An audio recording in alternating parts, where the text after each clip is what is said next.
What's up guys, welcome back to the channel and welcome to the iconic 911. And right off the bat we must address the title of this video, which is the fact that I wouldn't be driving a new 911 if it wasn't for the Porsche Cayenne and Porsche Macan. Let me explain. The Cayenne and Macan helped Porsche set new record sales and profits, but the fact that they actually saved the company is not 100% accurate. The car that actually did that is the Boxster. That's the 911 secret nobody's really talking about. You see, back in the 90s, Porsche was quite literally on the brink of disaster. Sales were plummeting and they needed something that would help them avoid the inevitable. And since people were really into smaller sports cars at the time, Porsche decided it needed its own Miata. And that's how the Boxster was born. Hardcore fans didn't really like it at first, but even so, it quickly became a very popular roadster and it allowed Porsche to dig itself out of the hole. So it's pretty safe to say that without the Boxster, I wouldn't be able to drive a new 911 now. Can you imagine a world without the 911? No more of that 9,000 RPM redline GT3.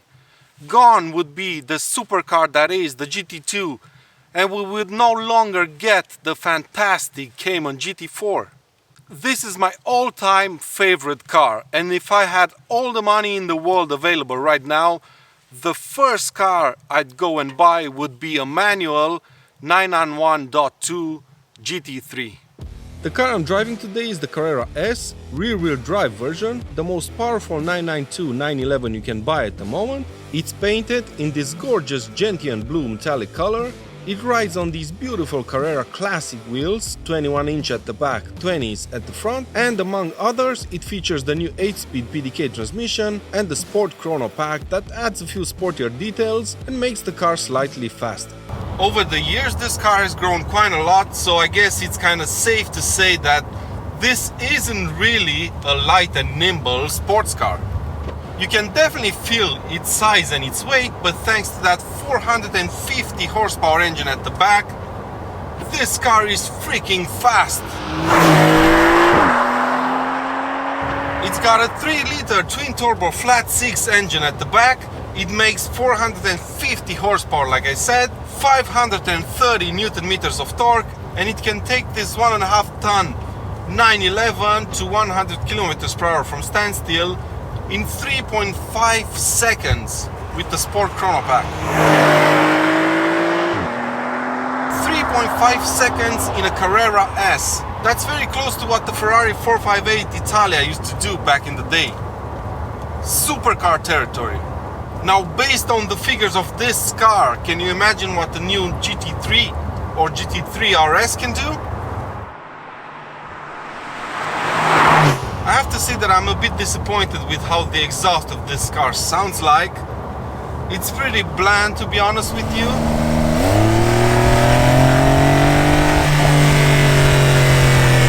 It makes pretty much the same noises as the Boxster T I drove a while ago, which is pretty funny actually.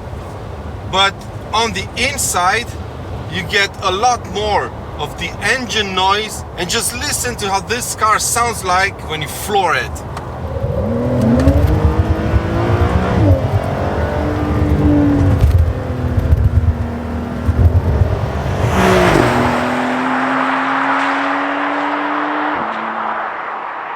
The 992 911 has a new 8-speed automatic Pdk transmission, and I simply don't have the right words to express to you guys just how fast it shifts. Watch this. So look at this, I'm cruising in 8th gear at around 1000 RPM, and I'm just gonna give it a light tap on the throttle just so you guys see how quick this gearbox kicks down. So 3, 2, 1. It's in 3rd gear in under a second. It's insane how fast it shifts, and it's all very smooth. You can't feel anything when it's doing those downshifts. It's insane. But if you put it in Sport or Sport Plus mode and change gears yourself, you get a quick kick in the back of your head just to let you know that, hey, this is not just a comfortable cruiser, I am a proper sports car. One of my favorite things about all Porsches I've driven so far is the steering, and the new 911 doesn't disappoint either. It's perfectly weighted, sharp and precise. And because of the smaller diameter and less thick steering wheel, you'll be able to grip it better, you won't need too much steering lock to turn the car, and that allows you to be more precise when driving the 911 as it should be driven.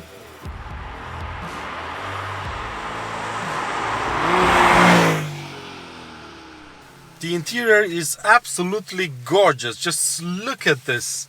It's pretty much what you would expect from a Porsche. It's got very good quality materials, very good ergonomics, and well, it's a really pleasant place to be. And these seats, they're the 18 ways adjustable sport seats, and well, I just love everything about this cabin. But what I want to show you is the new stuff that Porsche introduced. For example, for people who said that this car isn't really practical, well, look at this. Porsche just fitted a miniature shaving machine right over here on the center console. Look at that. Pretty practical, right? Not a lot of cars have this. But joking aside, let me walk you through this part over here, which I think is the most interesting. Now, obviously, they've kept pretty much the original layout of the dials, but out of all 5 dials that you see in front, only the rev counter is an analog dial. The rest of them are digital. The 2 screens that you have on the left, one's showing the temperature and the clock, and the other one is the speedometer. On the right, however, these 2 dials, they're actually one screen. And if you scroll through the available information you can see on them, there's a miniature map right behind the steering wheel. Isn't that cool? And another thing I want to quickly show you on the new 911 is these 3 new buttons over here. There's one on the steering wheel and 2 right there below the infotainment screen. These are basically shortcuts to various functions that the car has, which you can configure yourself. And what I've done is, because the 911 doesn't have the exhaust button anymore, I've programmed that this button on the steering wheel will activate the sports exhaust for me. And then the other 2 buttons, the first one I set it to show me the home screen of the infotainment system, and the second one turns it on and off.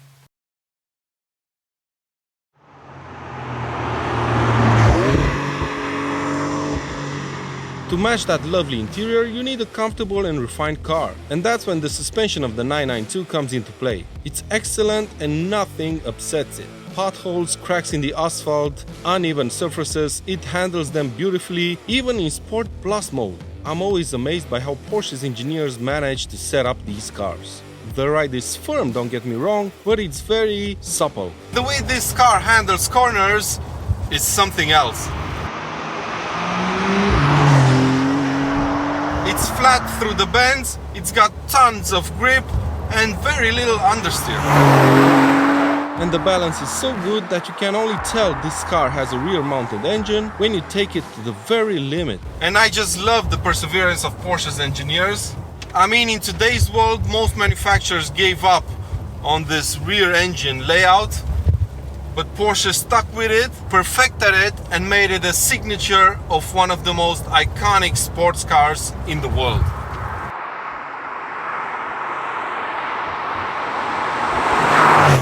There's not a lot of bad things you can say about this car.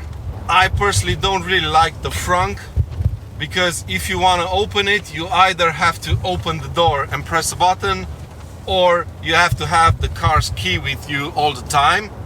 And then you have that storage right behind the back seats, which is quite good in a car that doesn't really have a lot of luggage space, but you can't really access it without folding the front seats and going through the car.